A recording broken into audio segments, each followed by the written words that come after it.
My name is Federico. I go by MAS PAZ. I am an artist. So I moved to New York in 2006, and that's really when I started getting into the graffiti world. And I worked at this graffiti gallery, and I met a bunch of graffiti artists, and I was doing graffiti on clothes. And before that, I was selling T-shirts in the street, and just starting to do this graffiti on clothes, it really kind of get me more into the graffiti scene, of course. And I started going out and painting with a bunch of homies up there in New York. When I came here, I had just been in Brazil, and I started kind of playing around with different kind of typography, not just using graffiti letters. I took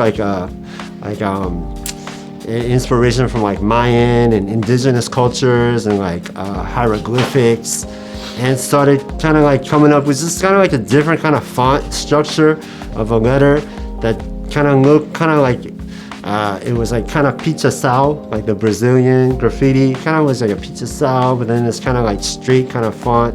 So instead of doing graffiti, I was like, let me just try to do something different. So I started using brushes and rollers to do these kind of indigenous letter styles. And then from that, I was kind of can I do something with my letter style? But instead, can I tell a story, a visual story through illustration? But I'm not trying to paint a portrait. I'm not really trying to paint anything really realistic. I've dabbled in that area, but I was like, why don't I take this kind of Mayan, Incan, indigenous style and kind of bring it to life through me, and put that up on the wall. Yeah, I think to get down to the bottom of it, what do I think about public art? I feel like public art is art that is free for the community, Art that you don't have to get on a bus and go, or on an airplane or anywhere. The art is there in your community. And there you're able to interact with your community as you're painting. The community can talk with you as you're painting. You're not just some artist that gets flown in from who knows where, comes and paints a piece overnight and it just bounces and just gets a fat paycheck and just leaves and paints over some mural that was very important.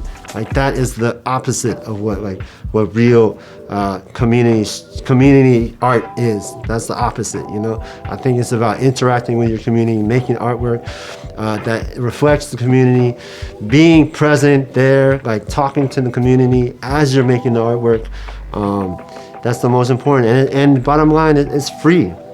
It's free, and you're making something that the community will appreciate. And I'm talking about little kids, little baby in a stroller. They'll look up at it and be like, "Yo, what's going on?" Or even grandma walking by, "Wow, thank you, I like that." Making something that's accessible for everybody and appreciated by everybody. So painting the train this is the first train I think I've ever painted. From the big plastic trains. Kind of brought me back to the roots and creating something for WBL.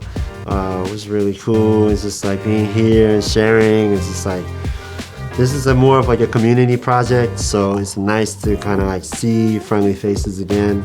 And looking forward to seeing what's next and where I can see my piece and yeah, I'm excited to see it online or in a gallery.